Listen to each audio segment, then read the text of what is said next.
ጌታቸው ረዳን በሌተናል ጀነራል ታደሰ ወረደ ለመተካት ከስምምነት ላይ ቢደረስም ጠቅላይ ሚኒስትሩ ስምምነቱን ጥሰዋል ሲል ህወሓት ወቀሰ። በቤንሻንጉል ጉሙዝ ክልል የንጹሃን ግድያና ስወራ ከፍተኛ ስጋት ውስጥ ከቶናል ሲሉ ነዋሪዎች ተናገሩ። የአሜሪካ ድጋፍ በመቋረጡ ከ14 ሚሊዮን በላይ ኢትዮጵያውያን ከተጠቃሚነት እንዲወጡ መገደዳቸው ተገልጿል። ሰላም ጤና ይስጥልን። የተወደዳችሁ የኢትዮጵያ ሪፖርተር ዩቲዩብ ቻናል ተከታታዮች የሰዓቱን አበይት ዜናዎች ይዘን ቀርበናል። ከዜናዎቹ ጋር ኢሊያስ ክፍሌ አብሬያችሁ ቆያለሁ። ለወቅታዊና ፈጣን መረጃዎች የኢትዮጵያ ሪፖርተር ዩቲዩብ ቻናልን ላይክ፣ ሰብስክራይብ እና ሼር እንድታደርጉ እናስታውሳለን። ወደ ዝርዝሩ እናልፋለን። የአዲስ አበባ ከተማ አስተዳደር ለተለያዩ የኃላፊነት ቦታዎች ሹመቶችን ሰጠ። በዚህ መሰረት ወይዘሮ አይሻ መሐመድ የአዲስ አበባ ከተማ የኢንቨስትመንት ኮሚሽን ኮሚሽነር፣ ወይዘሮ ቆንጂት ደበላ የሴቶች ህፃናትና ማህበራዊ ጉዳይ ቢሮ ኃላፊ እንዲሁም አቶ ሰይፈ ደምሴ የከነማ ፋርማሲ ድርጅት ዋና ስራ አስኪያጅ በመሆን ተሹመዋል። በተጨማሪም አቶ አዋሌ መሐመድ የኢኖቬሽንና ቴክኖሎጂ ልማት ቢሮ ኃላፊ፣ አቶ ነብዩ ፍቃዱ በቢሮው የኢኖቬሽን ቴክኖሎጂ ልማት ዘርፍ ምክትል ኃላፊ እንዲሁም አቶ ዳኛቸው ፈለቀ የኢኖቬሽንና ቴክኖሎጂ ኦፕሬሽንና አገልግሎት ዘርፍ ምክትል ኃላፊ ሆነው ተሹመዋል። ከዚህም በተጨማሪ አቶ መለሰ አንሼቦ የአርሶ አደርና ከተማ ግብርና ኮሚሽን የግብርና ኤክስቴንሽን ዘርፍ ምክትል ኮሚሽነር ሆነው መሾማቸውን ከከንቲባ ጽሕፈት ቤት ሪፖርተር ያገኘው መረጃ ያመለክታል። በቤንሻንጉል ጉሙዝ ክልል የንጹሃን ግድያና ስወራ ከፍተኛ ስጋት ውስጥ እንደከተታቸው ነዋሪዎች ተናገሩ። በቤንሻንጉል ጉሙዝ ክልል ቡለን ወረዳ ኤጳር ቀበሌ ልዩ ስሙ በዶሬ በተባለ ስፍራ ሁለት ሰዎች በታጣቂዎች መገደላቸውንና አንደኛው ተጎጂ የደረሰበት እንዳልታወቀ የሚናገሩት የአካባቢው ነዋሪዎች ድርጊቱ ከፍተኛ ስጋት ውስጥ እንደከተታቸው ገልጸዋል። ስሙ እንዲጠቀስ ያልፈለገ የአካባቢው ነዋሪ ለሪፖርተር እንደተናገረው የቡለን ወረዳ የማዕድን ጽሕፈት ቤት ባለሙያዎች የነበሩ 3 ግለሰቦች በመስክ ስራ ላይ ቆይተው ሲመለሱ እሁድ መጋቢት 14 ቀን 2017 ዓ.ም ጥቃት ተፈጽሞባቸዋል። በጥቃቱም ሁለቱ ሰዎች መገደላቸውንና አስከሬናቸውን በክልሉ ልዩ ኃይል ተነስቶ ስርዓተ ቀብር እንደተፈጸመለት ገልጸው አንደኛው ግለሰብ ግን እስካሁን የት እንደደረሰ አይታወቅም ሲሉ ምንጩ አክለዋል። ከጥቃቱ 3 ቀናት አስቀድሞ የጉሙዝ ማህበረሰብ አባል የሆነ ነጋዴ ሞተር ሳይክል እያሽከረከረ በሽጉጥ ተመቶ ቆስሏል የሚል መረጃ መስማታቸውን ለሪፖርተር የተናገሩ ሌላ አንድ ነዋሪ አሁን የተፈጸመው የሰዎች ግድያም ተከሰተ ለተባለው ድርጊት የአጸፋ እርምጃ ሊሆን ይችላል የሚል ግምት እንዳላቸው አስረድተዋል። በአሁኑ ወቅት በአካባቢው ውጥረት መንገሱን ነዋሪዎችን በፍርሃትና በስጋት ውስጥ ሆነው እንቅስቃሴ ከማድረግ መቆጠባቸውን ነዋሪዎቹ ተናግረዋል። የጉሙዝ ህዝቦች ዴሞክራሲያዊ ንቅናቄ ጎህዴን ሊቀመንበር የሆኑት አቶ ግራኝ ጉደታ በበኩላቸው ለልምድ ልውውጥ ወደ ደቡብ ኢትዮጵያ ክልል ተጉዘው ሐዋሳ ከተማ እንደሚገኙና ስለ ጥቃቱ ግልጽ የሆነ መረጃ እንደሌላቸው ተናግረዋል። ጥቃቱን የፈጸሙት የጉሙዝ ታጣቂዎች ናቸው ስለሚባለው ግን ፍጹም ስህተትና ድርጅታቸው በአሁኑ ወቅት ምንም አይነት ታጣቂ እንደሌለው ተናግረዋል። የጉሙዝ ህዝቦች ዴሞክራሲያዊ ንቅናቄ መንግስት ያቀረበውን የሰላም ጥሪ በመቀበል ሰላማዊ በሆነ መንገድ የሚንቀሳቀስና የሚታገል ድርጅት ነው ያሉት ሊቀመንበሩ አባላቱም የተሃድሶ ስልጠና በመውሰድ መንግስት ባመቻቸላቸው የስራ ዕድል በወርቅ ቁፋሮና በሌሎችም የስራ መስኮች ተሰማርተው ይገኛሉ ብለዋል። ሰሞኑን ተከሰተ ስለተባለው ጥቃት ከአንዳንድ የመረጃ ምንጮች በአንድ የጉሙዝ ማህበረሰብ አባል ላይ በተፈጸመ ጥቃት የተወሰደ የአጸፋ እርምጃ እንደሆነ መስማታቸውን ተናግረው ድርጊቱን እነማን ፈጸሙት ለሚለው እስካሁን የተጣራ መረጃ የለኝም ብለዋል። የቤንሻንጉል ጉሙዝ ክልል ሰላምና ግንባታ ጸጥታ ቢሮ ኃላፊ አቶ ቢኒያም መንገሻ ስለ ጥቃቱ አስተያየት እንዲሰጡ ሪፖርተር በተንቀሳቃሽ ስልካቸው ላይ ቢደውልም ስብሰባ ላይ ነኝ በማለት ምላሽ ከመስጠት ተቆጥበዋል። ይህንን መረጃ እስካጠናቀርንበት ድረስ በእጅ ስልካቸው ላይ የተደረገውን ተደጋጋሚ ሙከራ ምላሽ አልሰጡበትም። ነገር ግን አቶ ቢኒያም በፌስቡክ ገጻቸው ባለፉት 3 ቀናት በቡለን ወረዳ ኤማንጂ ቀበሌና ባዶሬ የተከሰቱት ችግሮች ለሰው ሕይወት መጥፋት ምክንያት ሆነዋል በማለት አስፍረዋል። የክልሉ የጸጥታ ኃይል ድርጊቱን ፈጽመዋል የተባሉ ወንጀለኞችን ተከታትሎ ለሕግ እንደሚያቀርብና ማንም ቢሆን ከሕግ እንደማያመልጥም በጽሑፋቸው አስታውቀዋል። የአሜሪካ ድጋፍ በመቋረጡ ከ14 ሚሊዮን በላይ ሕዝብ ከተጠቃሚነት እንዲወጣ መገደዱ ተገለጸ። የአሜሪካ ዓለም አቀፍ ተራድኦ ድርጅት USAID ድጋፍ መቋረጥ በኢትዮጵያ ከ14 ሚሊዮን በላይ ሕዝብ ተጠቃሚ የሚያደርጉ $63 ሚሊዮን በጀት የተያዘላቸው ፕሮጀክቶች እንዲቋረጡ ማስገደዱን የኢትዮጵያ ቀይ መስቀል ማህበር አስታውቋል። በኢትዮጵያ ያለው ሰብአዊ ፍላጎት እየጨመረ ቢሆንም ከውጭ የሚገኘው የገንዘብ ድጋፍ እየቀነሰ መሆኑን የሚገልጸው የኢትዮጵያ ቀይ መስቀል ማህበር በፕሬዝዳንት ዶናልድ ትራምፕ ውሳኔ የUSAID ድጋፍ እንዲቋረጥ በመደረጉ ሁለት ፕሮጀክቶቹ ሙሉ በሙሉ ተሰርዘዋል ብሏል። ከሁለት አጋር ድርጅቶች ጋር የተገበራቸው የነበሩ ሁለቱ ፕሮጀክቶች ሙሉ በሙሉ፣ ሌላ አንድ ፕሮጀክት ደግሞ በከፊል ለመቋረጥ የተገደደው በፕሬዝዳንቱ ውሳኔ ምክንያት እንደሆነም ለሪፖርተር ገልጿል።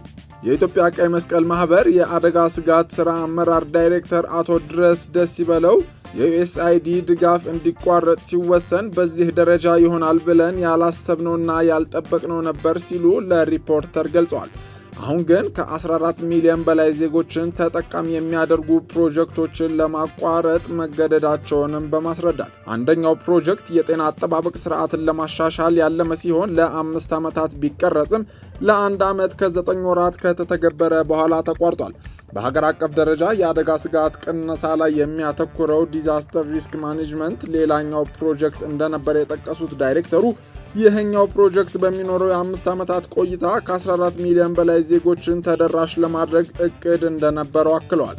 ፕሮጀክቱ መቋረጡ ከፍተኛ ተጽዕኖ ይኖረዋል ሲሉም አሳስበዋል። በከፊል እንዲቋረጥ የተደረገው ሶስተኛው ፕሮጀክት ለ1 ዓመት የሚዘልቀውና የድንገተኛ ጊዜ አደጋን መከላከል ያስችላል ተብሎ የታቀደ መሆኑን ያመለከቱት አቶ ድረስ USAID ይህ ፕሮግራም ብቻ በከፊል እንዲቋረጥ ብሎ መልእክት እንደጻፈላቸው ገልጸዋል።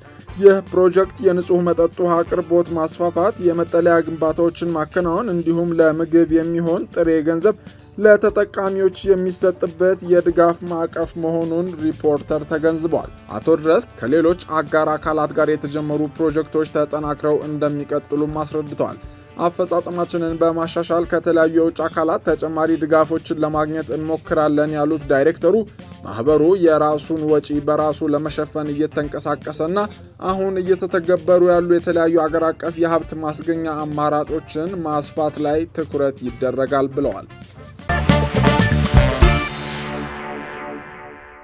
አቶ ጌታቸው ረዳን በሌተናል ጀነራል ታደሰ ወረደ ለመተካት ከስምምነት ቢደረስም ጠቅላይ ሚኒስትሩ ስምምነቱን ጥሰዋል ሲል ህወሓት ወቀሰ።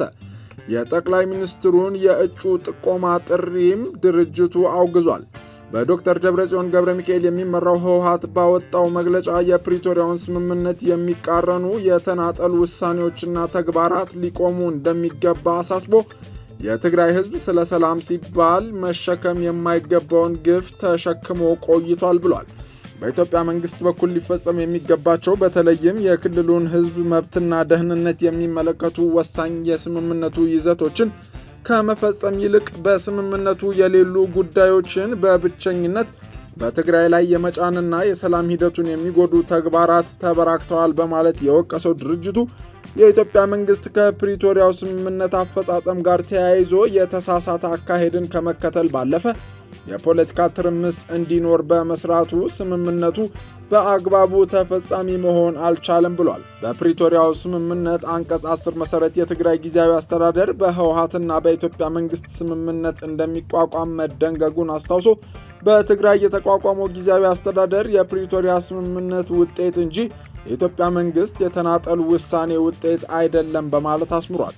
ባለፉት ሳምንታት ከፌዴራሉ መንግስት ጋር ውይይት መደረጉን በመጥቀስም የጊዜያዊ አስተዳደሩ አፈጻጸም ተገምግሞ ፕሬዝዳንቱን ለመቀየር ከስምምነት መደረሱን አስታውቋል። በስምምነቱ መሰረትም በአሁኑ ወቅት የጊዜያዊ አስተዳደሩ ምክትል ፕሬዝዳንትና የሰላምና ጸጥታ ሴክሬታሪያት ኃላፊ የሆኑት ጀነራል ታደሰ ወረደ ፕሬዝዳንት እንዲሆኑ የህወሓት ማዕከላዊ ኮሚቴ መወሰኑንና በፌዴራሉ መንግስት በኩልም ተቀባይነት ማግኘቱን የገለጸው ህወሓት ይሁን እንጂ ስምምነቱን ወደ ጎን በመተው በጠቅላይ ሚኒስትሩ ጽሕፈት ቤት የተጠራው የጥቆማ ጥሪ ፕሬዝዳንት የመሾም ስልጣን የጠቅላይ ሚኒስትሩ የተናጠል ውሳኔ የሚያስመስልና የፕሪቶሪያው ስምምነትን የሚጥስ አካሄድ በመሆኑ ተቀባይነት የለውም በማለት ውድቅ አድርጎታል። መንግስት በጦርነቱ ወቅት በህዝብ ላይ ላደረሰው ጉዳት መካስ ሲገባው እንደ ነዳጅና ሌሎች በመንግስት የሚተዳደሩ ወሳኝ ሸቀጦችና አገልግሎቶችን በመከልከል በትግራይ የሚካሄዱ የህይወት አድንና ሌሎች ተጓዳኝ ስራዎች እንዲቆሙ ማድረጉ አስነዋሪ ተግባር ነው በማለትም ኮንኗል። የኢትዮጵያ መንግስት በግልጽ እየታዩ ካሉትና ለህዝብ ጎጂ የሆኑትን ሁከትና ግጭት ከሚፈጥሩ ተግባራት እንዲቆጠብ ያሳሰበው ህወሓት የጋራ ጥቅምን በሚያረጋግጡ ጉዳዮች ላይ ትኩረት እንዲያደርግ ሲል ጥሪ አቅርቧል። ጠቅላይ ሚኒስትር አብይ አህመድ ባለፈው ሳምንት ሐሙስ ከህዝብ ተወካዮች ምክር ቤት አባላት ለተነሱላቸው ጥያቄዎች ምላሽ በሰጡበት ወቅት የ2 ዓመት ቆይታው የተጠናቀቀው የትግራይ ክልል ጊዜያዊ አስተዳደር ለቀጣዩ 1 ዓመት እንደሚራዘም እና በግለሰቦች ደረጃ ለውጥ ሊደረግ እንደሚችል ተናግረው ነበር። በዚሁ የፓርላማ ንግግራቸውም በቅርቡ የፌዴራሉ መንግስት ጣልቃ እንዲገባ የጠየቁት የትግራይ ክልል ጊዜያዊ አስተዳደር ፕሬዝዳንት ጌታቸው ረዳ ከስልጣናቸው ስለመነሳታቸው ያሉት ነገር አልነበረም። ይሁንና ትላንት ጠዋት በማህበራዊ ትስስር ገጻቸው ባስተላለፉት መልእክት እሳቸው ለሚሾሙት ጊዜያዊ የትግራይ ክልል ፕሬዝዳንት የክልሉ ህዝብ እጩዎችን በኢሜይል መልእክት አማካኝነት እንዲጠቁማቸው ጥሪ ማቅረባቸው ይታወሳል። በመጨረሻም የደቡብ ሱዳን ተቀዳሚ ምክትል ፕሬዝዳንት ሪክ ማቻር በጁባ ከተማ በቁጥጥር ስር መዋላቸውን የፓርቲያቸው የውጭ ግንኙነት ኮሚቴ ሊቀመንበር በሰጡት መግለጫ አስታውቀዋል። የፕሬዝዳንት ሳልቫኪር የረጅም ጊዜ ተፎካካሪ የሆኑት ሪክ ማቻር 20 ከባድ የጦር መሳሪያ የታጠቁ ተሽከርካሪዎች በተሳተፉበት ኦፕሬሽን ከቤታቸው ተወስደዋል ሲል ፓርቲያቸው ኤስፒኤልኤም አስታውቋል። ፓርቲው የጸጥታ ኃላፊዎች ይህ ህገ መንግስታዊ ድርጊት ፈጽመዋል ሲል ድርጊቱንም አውግዟል። በተጨማሪም ሪክ ማቻር በቁጥጥር ስር የዋሉበት ምክንያት ግልጽ አይደለም ተብሏል። በደቡብ ሱዳን የተባበሩት መንግስታት ድርጅት ተልዕኮ እስሩ ሀገሪቷን ወደ አዲስ ግጭት እንዳያስገባ ሲልም አሳስቧል። የድርጅቱ ኃላፊ ኒኮላስ ሃይሶም መሪዎቹ ወደ ሰፊ ግጭት መመለስን ለማስወገድ ራሳቸውን መቆጣጠር አለባቸው ሲሉም አስጠንቅቀዋል። የተባበሩት መንግስታት ድርጅት እንደገለጸው ባለፉት 24 ሰዓታት ውስጥ ለሳልቫኪር እና ለሪክ ማቻር ታማኝ በሆኑ ኃይሎች መካከል ግጭት መከሰቱ የተገለጸ ሲሆን የተፈጠረው ውጥረትም እያየለ ባለበት ወቅት ኖርዌይ እና ጀርመን ኤምባሲዎቻቸውን ለጊዜው መዝጋታቸው ተሰምቷል። ካለፈው ወር ጀምሮ ወደ 50 ሺህ የሚጠጉ ሰዎች ከላይኛው ናይል አካባቢ ብቻ መፈናቀላቸውን የተባበሩት መንግስታት ድርጅት አስታውቋል ሲል የጀርመን ድምፅ ዘገባ አመላክቷል። ውድ የኢትዮጵያ ሪፖርተር ዩቲዩብ ቻናል ተከታታዮች ወቅታዊ መረጃዎች በፍጥነት እንዲደርሷችሁ የኢትዮጵያ ሪፖርተር ዩቲዩብ ቻናልን ላይክ፣ ሰብስክራይብ እና ሼር እንድታደርጉ እያስታወስን ለቆይታችሁ እናመሰግናለን። መልካም ጊዜ